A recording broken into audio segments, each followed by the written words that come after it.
it going, JDM crew? John here from JDM EXPO with terrible lighting, but definitely got a pretty good story to tell you. So I know some of you guys have seen on our Instagram, we've got a couple of new cars, and something that's a little bit different because it is Euro, but it is also very JDM. Pretty much as JDM as you can get in the motorsports world. And we're talking about a GT300 class Porsche 996. It's 2000, by the way. So in the late 90s they were changing these up quite a bit. Got some water cooling and all that other good stuff, and you know, pretty wild.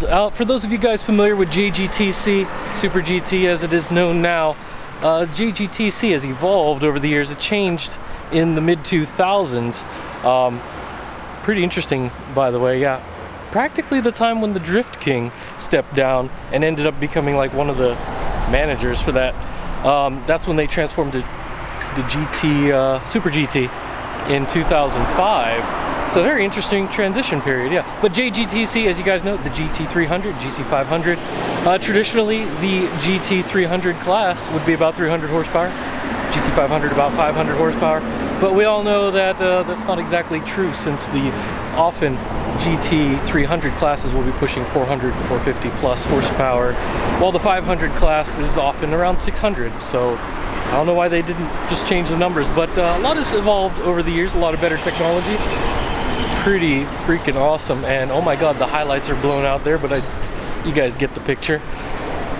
So this one is a very interesting history. It's actually got at least 3 pole positions in that first season, and it had been raced a bit since then. But yeah, you know, for those of you familiar with JGTC and Super GT in general, there's a number of different rules, different basically it's really there to be an exciting race. It's not really all about like the craziest drivers and the maximum performance. They do have all sorts of handicaps and penalties and different things to kind of balance it out and keep things exciting. You know, you don't have some guy that's just way beyond everybody else. They will add like ballasts and they'll weigh it down a little bit, fuel restrictions. Drivers can't drive more than 2/3 of the race. So they really do kind of make it sure that it's a team effort, and there's plenty of participation. This is a little bit different than a lot of other motorsports, but I guess a little bit closer to the DTM in Germany. But that's just for another video, not what we're here to talk about. But yeah, let me just show you some of the details of this pretty amazing car. Alright, so for a quick walk around here, I know I just walked around it just a couple of times, but definitely some interesting features on this race car. As you guys know, this is where the engine actually is. My shadow there. So the trunk is removable there, and that's where the engine is. We got safety glass all around.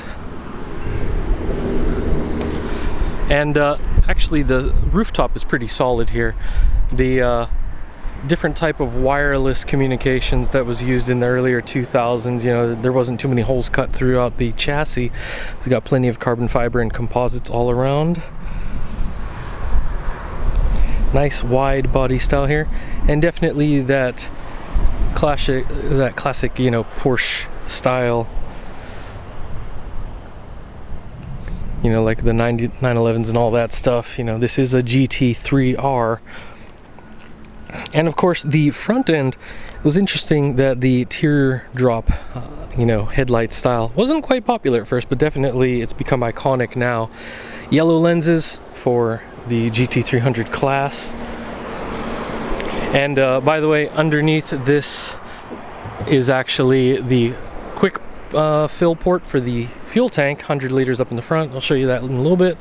You can see the dashes here. We do have a little vent for getting some cooling in there. We also have multiple fans and vents on the inside.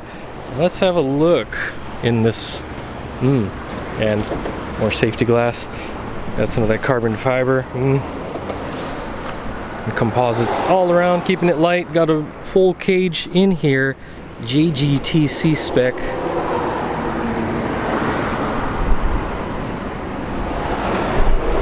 Full racing seat with no harnesses included as far as I understand. I wasn't aware of any other additional items that came with this, but yeah. Definitely got the safety there. Also in the roll cage, got some of the padding up front there so you don't bang your head off that. Very dangerous. Some of the features for this setup, you know, they did have aluminum pedals with grippy stuff to make sure you have maximum control of that. This is a left-hand drive vehicle, but left-hand drives are available and legal in Japan, and that was also in motorsports as well. So I know for some of you guys that have asked us for Euro vehicles because of the lower mileage and condition of them here in Japan, you know, have the option often of both left or right hand drive. And we do have the 10,000 RPM cluster right there. Unknown mileage because this was raced and rebuilt multiple times. But good thing is this was never wrecked, so definitely participated in plenty of racings with a number of pole positions, which I'll get into in a little bit, but just wanted to show you guys this. Actually, Car Shop K has some videos online that we can throw in the description there if you guys are interested in seeing this perform, you know, flat out on the circuit. There was, I believe it was Okayama International Raceway is where they had this, so it was pretty nice. Definitely a great sound. And by the way, that is a removable steering wheel, which I took off just so we have better view of everything. I'll throw this on here real quick for you guys so that you can at least get an idea for what we got going here. So yeah, solid, good old Momo racing wheel. Definitely like Momo steering wheels myself. Really good.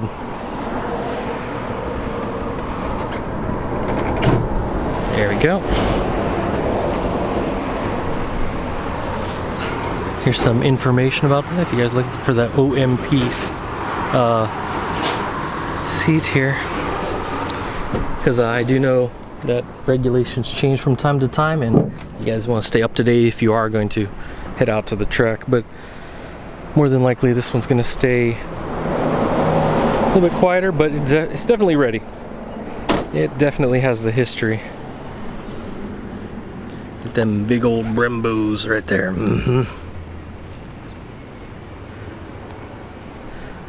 Really large discs front and back. I'm not sure if those are like 280 or 330s, but millimeters, by the way. So really good stuff there. Some of the different coolers all around. We got oil coolers and water coolers, multiple ports all around, maximizing that cooling airflow. Oh, these were actually two pieces. I didn't quite realize that at first. Definitely some performance there. If you guys like it thick, that's what this is all about. That thick lifestyle. Look at these slicks though. Dang.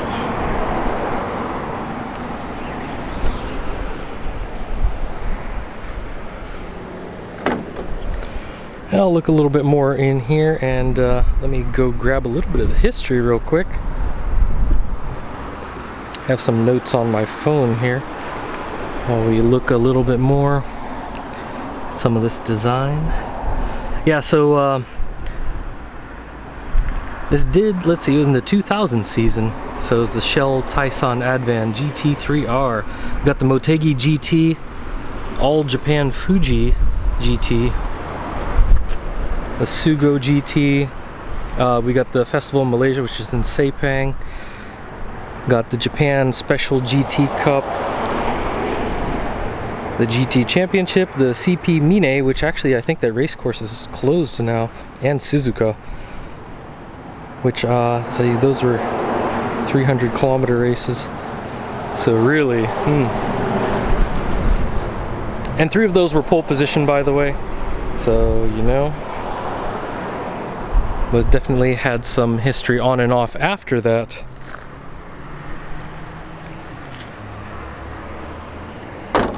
But definitely that early 2000s JGTC performance and participation right there. This thing is incredible.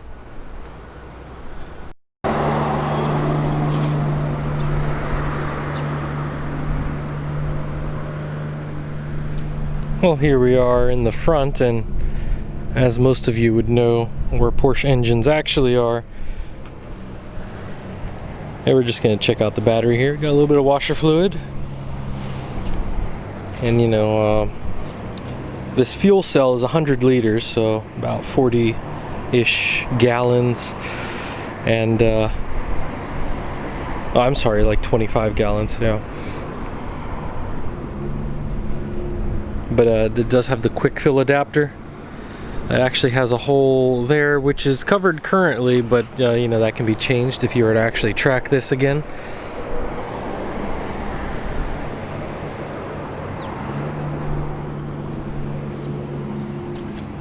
Yeah, everything's really clean on here. They took good care of it.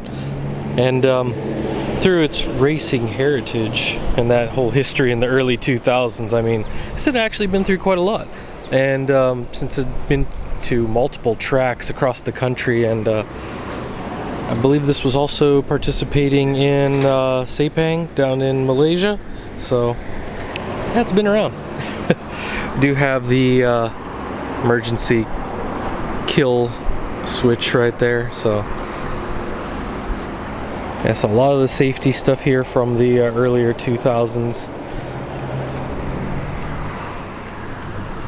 And the teardrop style headlights, which wasn't quite popular at first, but definitely it caught on later on.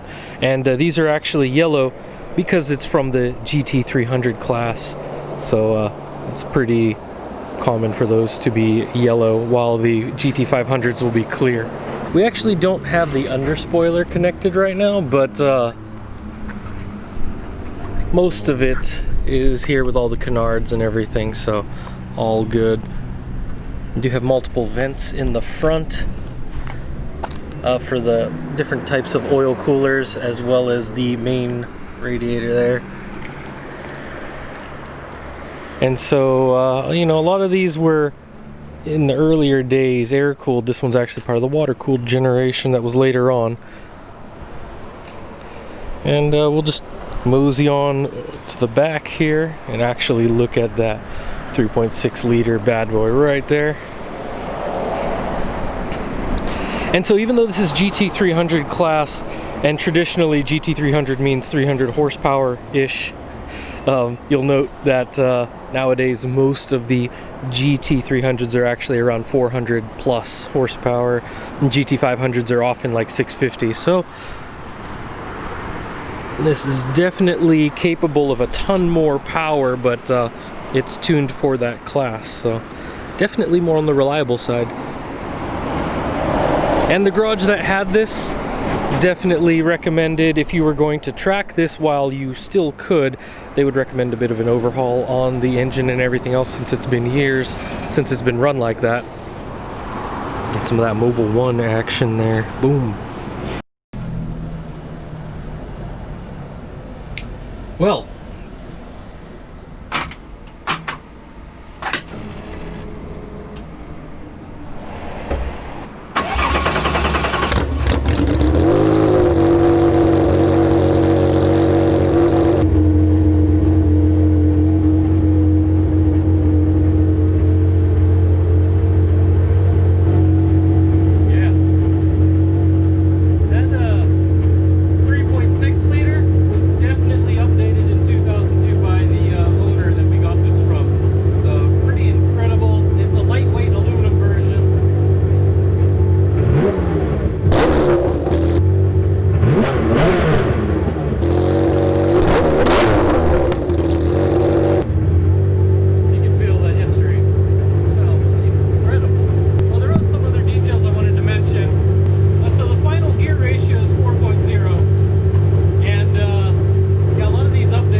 there you have it, JDM crew.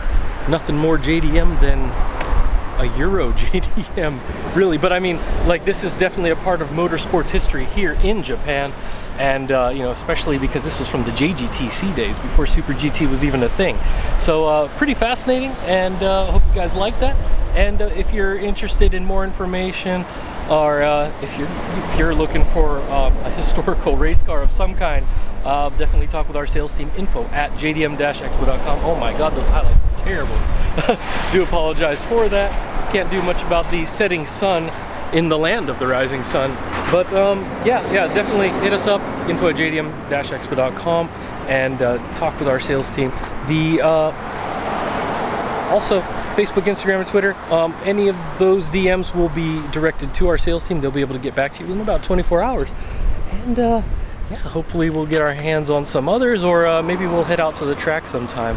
Been definitely talking to management about heading up to Ebisu or somewhere else. That'd be pretty nice. Definitely bring one of our cars up there, and actually maybe participate in some events later in the year. But that's another story. All right, guys, take care now. I'll see you around. Stay safe.